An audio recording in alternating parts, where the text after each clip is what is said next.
started, right? Hey, everybody, welcome to another episode of Conversations with Geoff, man. And today we've got some fire.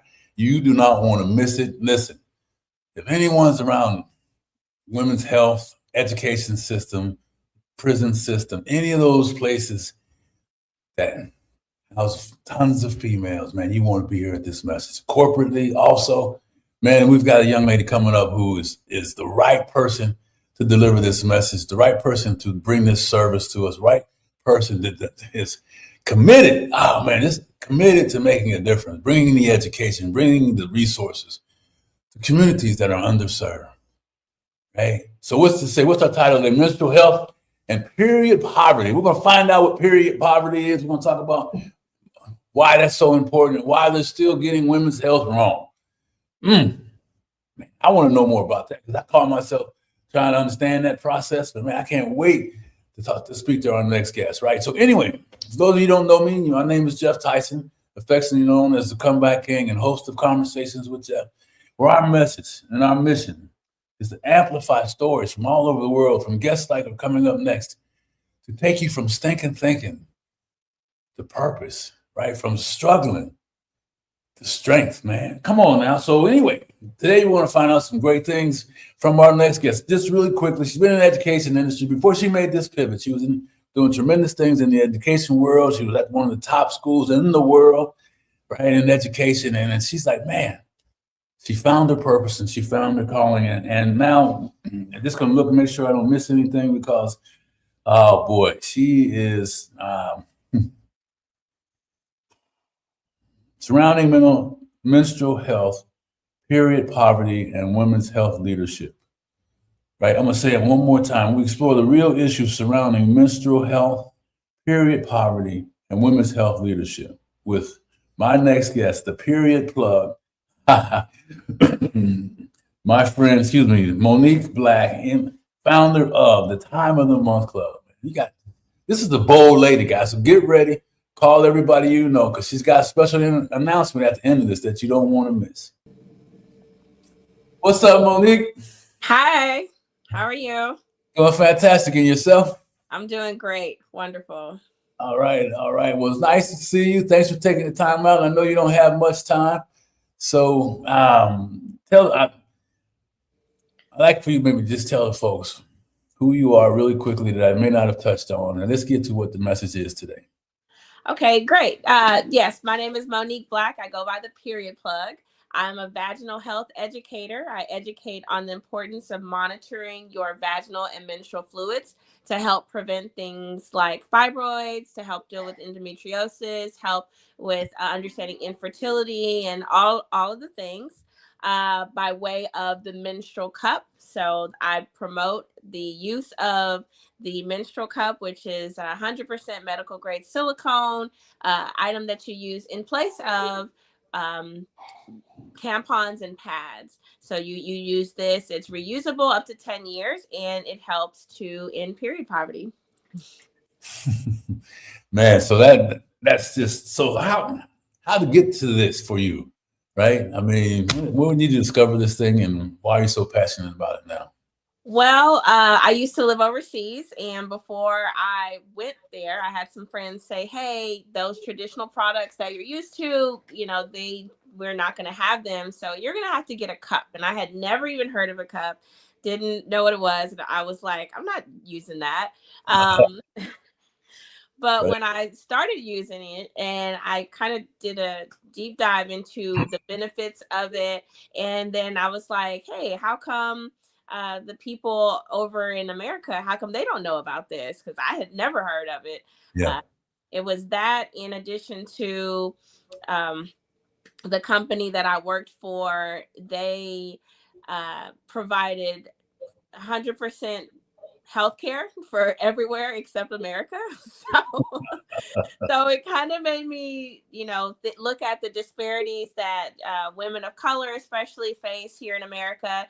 And when I came back after COVID, some friends were like, hey, you really should, start telling people about what you've learned. And so here we are.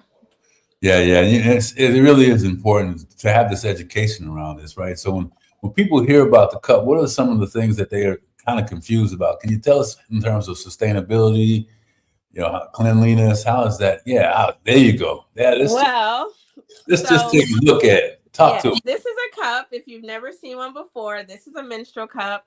It's just like I said, 100% medical grade silicone, and it's very flexible, and it goes inside the vaginal canal. So the way that you use it is you just kind of fold it, and when it goes inside, it just kind of opens up like this and creates like a seal, because this part is a muscle and it collects the fluid instead of absorb it like pads and tampons. So pads and tampons, they absorb everything that comes out of your cervix, which is this right here, including your blood and all the things that you need to be monitoring. So what I tell people is, just like you wouldn't get in your car and not check your gas, your oil, and all of those things, neither should you be not checking your menstrual fluid, because that tells you everything that you need to know about your health.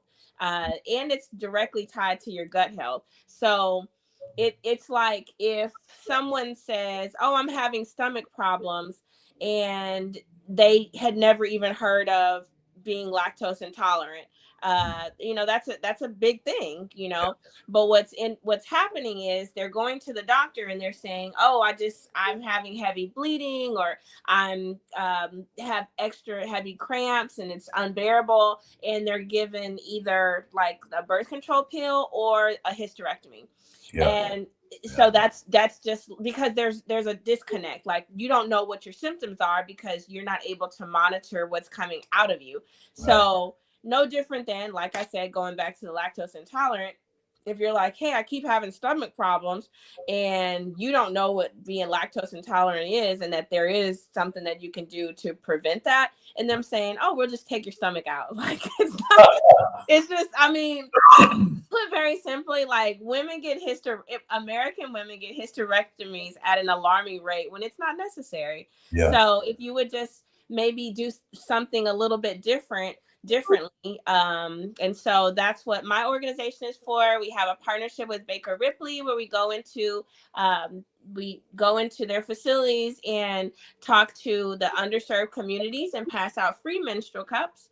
And we go into the prison once a quarter to talk about vaginal health, and just to help you to understand your body and to know what's going on, because the average person has actually never seen the inside of a vagina. Yeah. I know that's kind of like, what? But most people have not, and they could not identify the different parts, or where is the cervix, what are the fallopian tubes? Okay, they're pretty easy, but where is what is the endometrium, what is what comes out of you, and things like that. And so that's where I come in and I educate the people and everyone on the importance of understanding their body, being comfortable with their body, and taking more of a proactive approach to understanding what's going on. Yeah. Thank you for that explanation. And I'm just thinking, I want to back you up for just a second, because you said something I think is really important. And my brain is spinning. So if I have this question, other folks will have to. When you're saying check, you talked about the obvious pains that you have, but when you say check, are you also saying take a look at the stuff when you're exchanging and emptying the cup? Take a look at it to make sure that you're understanding the consistency. You smell your urine, and you need more water. You may look at your feces and say, oh, or feel like, oh, I need more fiber. Absolutely. Women's vaginal menstrual fluids are filled with so much information. And actually, there are studies going on right now because they're directly tied to regenerative stem cells. Because, but think about it. When a woman gets pregnant, she produces breast milk specifically for that baby. So everything your body produces is specifically for you. Even they say, I mean, I have 5 children, so I've done all the old wives' tales things. But like when my children, when they were babies and they had that little baby acne, they would say, take their first urine from the day and rub it on their face, you know. Yes. And as disgusting as that sound, it works. And so it's similar to what I'm telling women, like, take control. You need to be looking at your menstrual fluid, put it in your hand, feel it, and see what's normal for you, to see, oh wait, this is not normal. It looks like I'm developing fibroids. Maybe I need to cut back on my ultra processed foods, and I need to, you know, fibroids aren't detrimental, but they can be, because they can hide cancer, or they can, you know, some other things. Endometriosis, you know, most doctors are not taught about a lot of vaginal illnesses. Because we're not studied. Just there's no research study on it. We're just mutants of men. And so the research that is there isn't exactly, how do I say, it's not exactly accurate. And for example, I have one, I read several books, but in one of these books, it's one of the books I'm reading, I don't know which one it was, but anyways, we were talking about the history of things. And, you know, it's very well known that Black women or women of color can endure, you know, pain better than other races. That's what's said. Well, where did that come from? Well, it's actually medically documented that women of color, it was in Medical Bondage. That's the book by Deidre. Her name's on my page, but Medical Bondage. And she talks about the disparities and where that comes from. That and Invisible Woman is the other book that I'm reading currently, The Invisible Woman. And it says that it's medically documented that women of color are more used to and prefer mating with primates than with their own kind, you know, other Black men. And that's in medical records. So that gets carried on to the 21st, 22nd, to our century now. And now when your doctor has an automatic bias and says, oh, you know, you're not in pain, you know, you're over exaggerating. It's not that bad. You don't, that's where it comes from. So that's where I come in. I study the history and I say, hey, you know, well, you know, people will say, well, I have this and that. And I'm not a doctor, but I'll say, well, I will say that the doctors here in America are trained for the most part. Now, there are some that do a little preventative care, but for the most part, they're for after something happens. So they're for the treatment. So it's here, take this pill you have to pay for every month, or here, get a hysterectomy, or have this surgery. All these things cost money. And so that's where I come in, where I'm just like, hey, you know, you need to take control of your own life. No, we've learned to not just take our car in and believe what the mechanic says. Why do we just believe what the doctor says? Yeah. I love that message, you know, and listen, my brother-in-law is a doc. My mom's was in the nursing industry, in that business, but they've also seen what we're talking about. And you know, they do serve a role in our health, but I love what you talk about, being responsible for our own health. That's why I asked that question, because, you know, folks of color having this kind of conversation is not something that's really normal. Right. That I've seen, you know, it's kind of like been a hush thing. So that's why I admire your courage to stand up and say, hey, y'all, we need to talk about this. And you're doing that, right? And you're going into schools and education and having the tough conversation, but it only puts us in a better position. To be more knowledgeable and take more control of your health and all the things, and also pass that information on to the next generation. So this subject and menopause, this is something that I've been like, man, I see it. We as a population, as a community, are hush around menstruation and hush around menopause. So I'm excited to have you here today to say, hey, listen, let's talk about it. Let's have that campfire conversation, right? And what kind of hesitation, I guess, do you come across when you start talking about this? Or people all saying, thank you, this is great? Are you having some people like, look at you crazy? Both, because I literally walk around with a uterus all the time. So I met you one. You had one when I met you. Literally, I'll walk around with pop, like either this, and I'll be like, do you know what this is? Like, I literally walk around with a uterus all the time. And so I do get crazy looks, or they're like, especially the older someone is, the more they're like, hey, we don't talk about that, or hey, put that away, or hey, you know, I'm like, hey, it's life, you know. I mean, how can you get the word out? And I think I get the shock effect from people. And so they're either like, why are you walking around with a uterus? Which is, you know, a good conversation starter. Yep. Or they're like, you know, what exactly do you do? And so either way, they're curious, you know, whether they want to admit it or not. They have there's sometimes they have a little uncomfortableness, but once we get to talking, you know, like I make you feel, or I try to, comfortable to ask your questions, and I usually say something that give a statistic and that most people are not aware of. Like, it takes the average American woman, especially woman of color, 10 years to get diagnosed with endometriosis.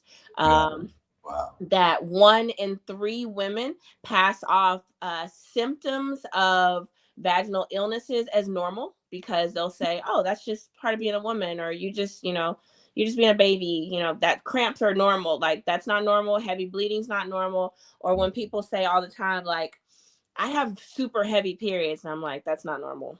Right. And I know that, you know, and man, my mom was really just kind of fortunate to kind of just take me aside and talk to me about stuff. Because I would ask, I grew up with a sister, had 2 sisters, so, you know, I would watch and all the other things. What about, this is something that just came to my mind, I want to ask you. What about the emotional side of do you deal with any of that part of it in your business, in terms of, and this is just what I've heard and read and seen, you know, there are swings that men and women, I believe men and women both go through menstruation. Mm-hmm. I believe that to be true. So what have you found out or talk about, if at all, around the emotional side? Just shifting gears real quick. Well, there's another book that I'm going to start reading, and it's called Cycle Syncing. And so what a lot of people don't realize and understand is that the menstrual cycle is indeed a cycle. It has 4 phases to it.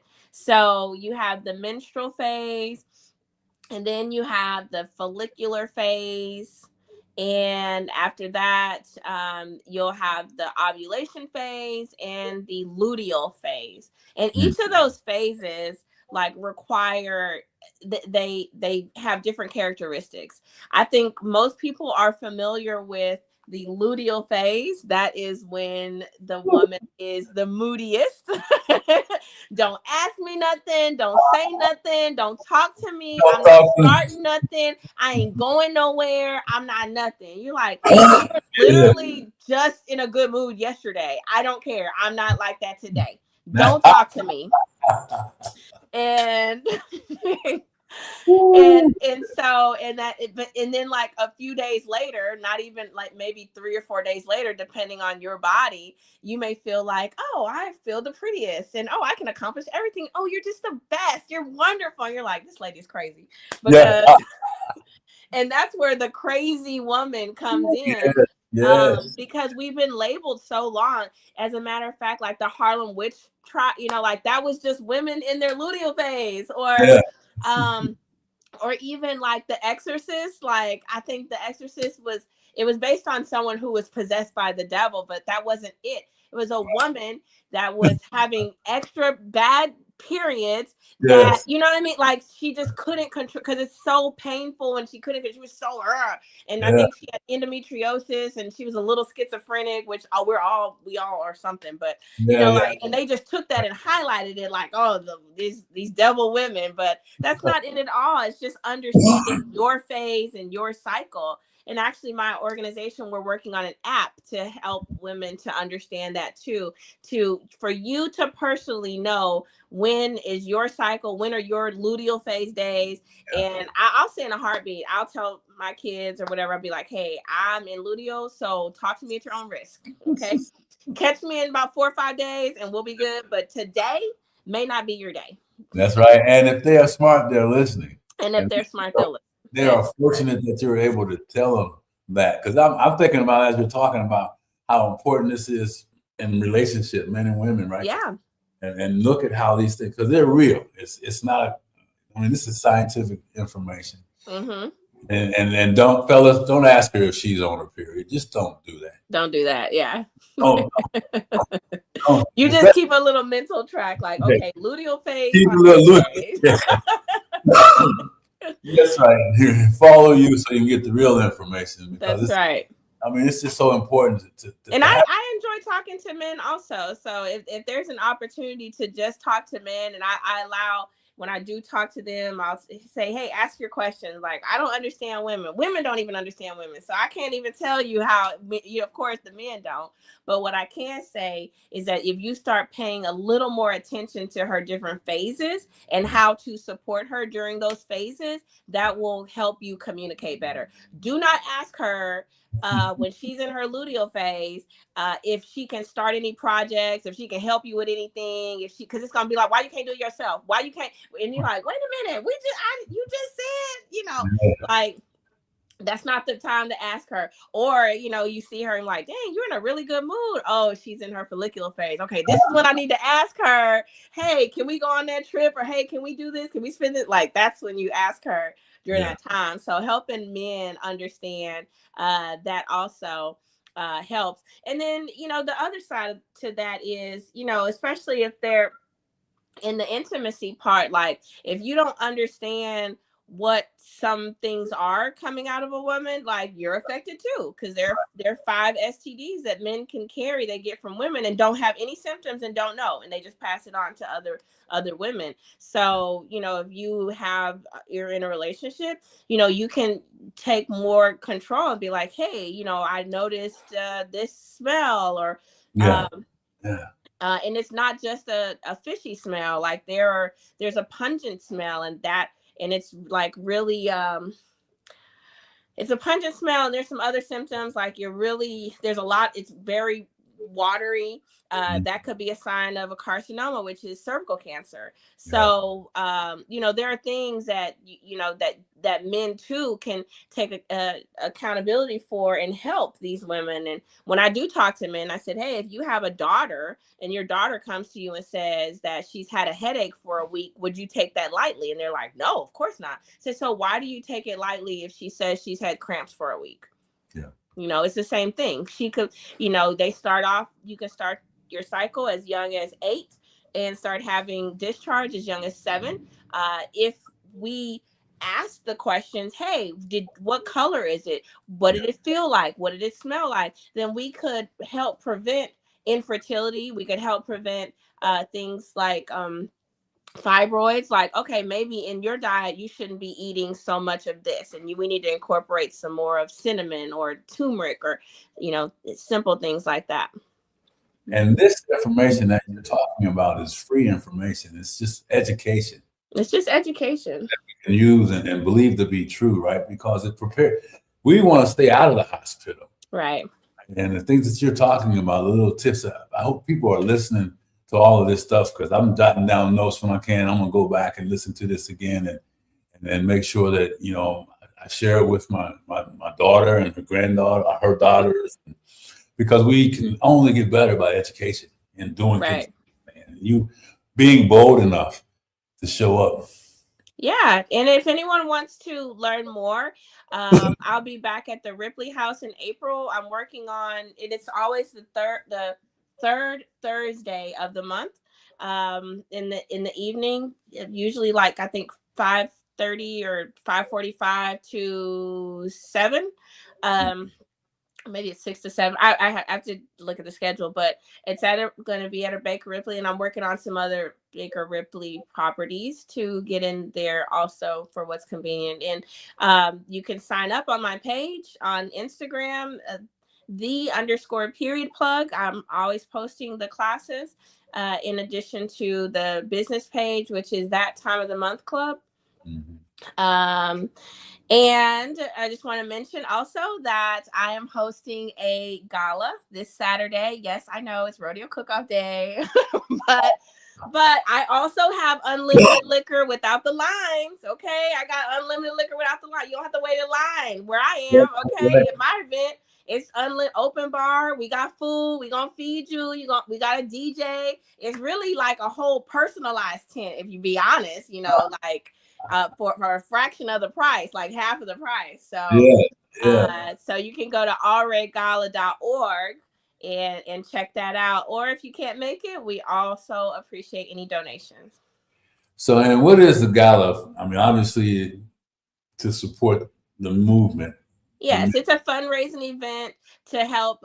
We're trying to raise enough money to purchase 1,000 menstrual cups for women in underserved communities for the rest of the year. How close are you? Or is this something you guys just starting? I mean, where are you on the goal? We're about halfway there. We're about halfway there. So I'm hoping that at the gala, we're able to raise some more money to be able to fund the rest of the year. And if not, we'll be doing another event.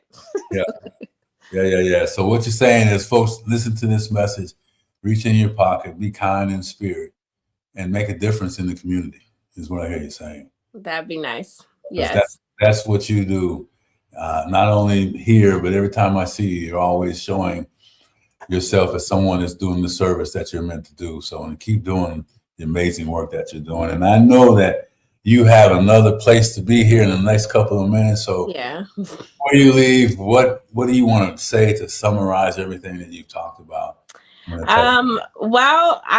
Be open to understanding your body, and women who are like, oh, I don't even have that anymore, I don't have to worry about that. You do have to worry about that, because someone in your life does. And you can take accountability in knowing that, hey, if you educate yourself, they wouldn't have to be in a position that you're in where you felt like you had to get it removed because it was too painful. We're meant to keep our uterus. It was not meant to come out. Right. And so, just knowing and being able to spread that information is helpful. So you're welcome to follow me on LinkedIn, Monique Black, or the Period Plug. Also on Instagram, _Period Plug. And on Facebook, you can also donate at allredgala.org or TTMC Foundation, which is That Time of the Month Club Foundation .org. Nice. Well, I just want to add one thing, and that's ladies, be sure to make sure you share this with your male partner. And men, take it serious what you're talking about, because that whole piece around communication and intimacy can be elevated to another level, just being more understanding of what's going on. So listen, fantastic time here today. Thank you so much for carving it out, Monique, and I'm going to get you back on here. Maybe we can do some teaching around some of these things, because you're right. Many people have never seen what you showed us today. Right. So, thank you so much. Okay. Thank you. Good luck this Saturday too, right? Thank you. All right. We'll see you later. Bye. All right. Hey, listen, guys, as always, man, I'll really encourage you, those of you that came here specifically or catch the replay, to make sure that you reach out to her. If you can't get a hold of her, please let me know, and I'll make sure of that. And if you have a desire to donate and also can't get a hold of her for the gala, make sure that we get that connection for you. Don't hesitate. I mean, I've seen this woman out here, and she is in the mission, right? Not just in the mission, but pushing the mission, driving the mission forward. So let's make sure that we understand. We all have sisters, cousins related to this subject matter, wives, right? And the more we can create a safe space to have these kinds of conversations, the better off everybody's going to be. So I encourage you to reach out to Monique. And if this Saturday, yes, rodeo cook-off, man, but you can have a little rodeo and find your way to her gala and make some time to talk to your partners at home about this. Just keep this thing on the forefront, not just making it something that's hush-hush. The more educated we are, the better prepared we are, and the better prepared we are, the better person we'll become, and the better person we'll become, the better world we'll have, right? So again, the mission here at Conversations with Geoff is to amplify, baby, like she did today. Comeback stories. Going from uneducated to educated, making a difference because it's necessary. So if you're looking for a spot to land, I would encourage you to like, subscribe, Set the notification bell up and share this information with your friends. And we like to always say, don't let nothing stop you from reaching your destiny. Your comeback is now. Let's rise up together. We'll see you on the next episode of Conversations with Geoff. Take care. See you next time. Bye-bye.